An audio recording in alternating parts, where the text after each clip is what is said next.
Es difícil saber cuánta gente vivió en Manchukuo durante su breve existencia. Se calcula que la población rural era el 80%. La gran mayoría de la población eran chino Han, con minorías de mongoles, rusos, coreanos y japoneses. El mayor cambio fue la llegada masiva de coreanos y colonos japoneses, que primeramente se concentraron en las ciudades. Así, entre 1931 y 1941, la población japonesa de Sinkin, la nueva capital, pasó de 17.464 a 128.582. La de Mukden de 45.567 a 163.591. La de Harbin de 4.151 a 53.295. Y la de Dalian de 102.768 a 192.059. En 1936 el gobierno japonés anunció el lanzamiento de un gigantesco proyecto llamado Millones a Manchuria, con el objetivo de reubicar en las zonas rurales de Manchukuo a 5 millones de agricultores japoneses en un periodo de 20 años. En general se apuntaron al programa las familias más pobres de los pueblos rurales japoneses, que atravesaban una profunda crisis económica desde finales de la década de 1920. Estos colonos fundaron asentamientos agrícolas experimentales diseñados por funcionarios del gobierno y que fueron situados a lo largo de la frontera con la Unión Soviética, siguiendo un plan estratégico del ejército de Kwantung, algo de lo que no fueron informados los nuevos colonos. Cuando se hizo muy difícil reclutar más agricultores, el gobierno creó un nuevo programa llamado las Brigadas Jóvenes Patrióticas, que reclutaba a adolescentes varones para emigrar a Manchukuo. En agosto de 1945, justo antes de la invasión soviética, la población civil japonesa de Manchukuo consistía en algo más de 1,5 millones de personas, de las cuales 300.000 eran colonos. El gobierno japonés manchuri implementó una modernización a gran escala de la infraestructura y de otros aspectos que significó el pasaje de una sociedad casi feudal a otra moderna. El sistema educativo y sanitario también fue modernizado. Pero irónicamente estas nuevas estructuras terminaron siendo un cascarón vacío. El objetivo principal siempre fue la de convertir a Manchuria en una fuente de recursos para la guerra, con el objetivo secundario de colonizarlo. Estas dos realidades chocaron, haciendo que Manchukuo sea una parodia, una mera fachada de un país que nunca existió.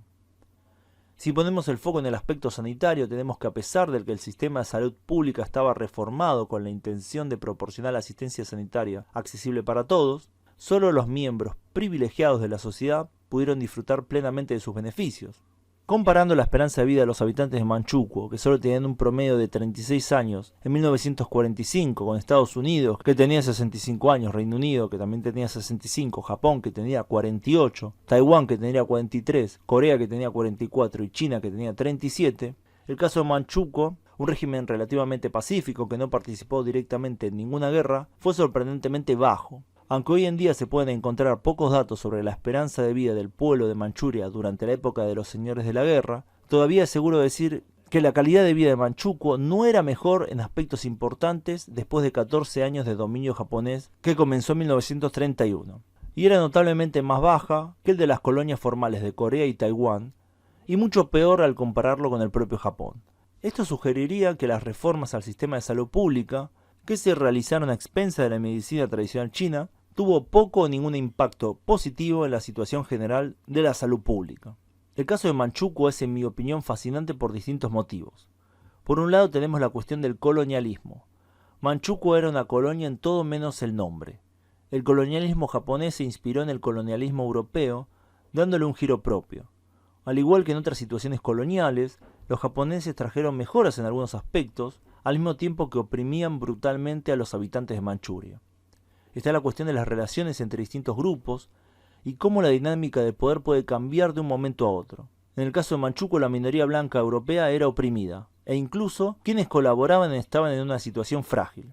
Estos emigrados zaristas y sus descendientes se encontraron en lo más bajo de la escala social y muchos terminaron de la peor manera. Está la cuestión del discurso público, que significó que en cierto nivel se propagaran ideas panasiáticas y de respeto por los habitantes chinos y manchúes, algo que en la práctica no pasaba, ni siquiera con quienes se habían alistado al ejército imperial manchú. Está también la cuestión económica y cómo en Manchukuo se instaló un sistema tan exitoso en ese sentido que de una forma u otra es el que terminó adoptando la China moderna. Este sistema se basaba en la existencia de una masiva mano de obra y de sueldos bajísimos, con un sistema de trabajo totalmente orientado al aumento constante de la productividad y la inexistencia de sindicatos. Creo que no es necesario señalar que la China actual no trata tan mal a sus trabajadores, Y por último me parece fascinante cómo el experimento de Manchukuo terminó dando como resultado casi exactamente lo contrario a sus objetivos propuestos. El 9 de agosto de 1945 las tropas soviéticas invaden Manchuria. Ese mismo día los Estados Unidos lanzan una bomba atómica sobre Nagasaki. En menos de un mes la Segunda Guerra Mundial terminaría. El avance soviético fue veloz. Las tropas del ejército imperial manchú, compuesta mayoritariamente por chinos Han, se rindió masivamente a los soviéticos, incluso llevaron a cabo revueltas en algunas zonas antes de la llegada de los soviéticos. El ejército japonés, por su parte, no pudo plantear una defensa efectiva en ningún momento. La opresión y explotación de los habitantes de Manchuria parece haberlos dejado predispuestos a apoyar una ideología radicalmente opuesta a la que habían vivido, el comunismo. Los ex miembros del ejército imperial manchú fueron tildados de colaboradores por los nacionalistas del Kuomintang y eran ejecutados por ellos al ser capturados. Por su parte, los comunistas los aceptaban en sus filas, lo que provocó la entrada masiva de ellos a la guerrilla comunista. ¿Y qué pasó con los japoneses que no pudieron escapar del avance soviético? La gran mayoría de los colonos japoneses y los miembros de las fuerzas armadas no pudieron escapar. 600.000 de estos últimos fueron capturados por los soviéticos y enviados a Siberia a realizar trabajo forzado. El resto, aproximadamente 1,5 millones de civiles japoneses, quedaron en Manchuria. En 1946, una operación conjunta china-estadounidense se llevó a cabo con el objetivo de repatriar a los japoneses que habían quedado en China. Muchos de ellos ya habían muerto en el invierno anterior. Más de 1 millón de japoneses fueron evacuados del puerto chino de Huludao. Muchos huérfanos japoneses quedaron en Manchuria, donde la mayoría fue adoptada por familias chinas y terminó integrándose a esa sociedad. La mayoría de los japoneses que quedaron atrás en China eran mujeres, y estas mujeres japonesas se casaron en su mayoría con hombres chinos y fueron conocidas como las esposas de guerra varadas. Debido a que tenían hijos engendrados por hombres chinos, a las mujeres japonesas no se les permitió traer a sus familias a Japón, por lo que la mayoría de ellas se quedaron. El destino de los rusos de Manchuria por su parte fue malo. Los soviéticos ejecutaban a muchos de ellos y a quienes no eran enviados a la Unión Soviética para realizar trabajo forzado.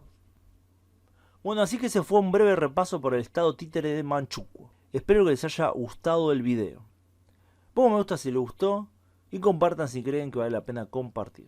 ¿Conocían ustedes lo que había sucedido en Manchukuo? Comenten debajo. Gracias a todos por su tiempo y gracias especiales a quienes colaboran con el canal en Patreon, donde pueden acceder a contenido exclusivo, además de aparecer los agradecimientos de los videos de este canal y mis otros dos canales, Megavisión Mundial e Hipernada.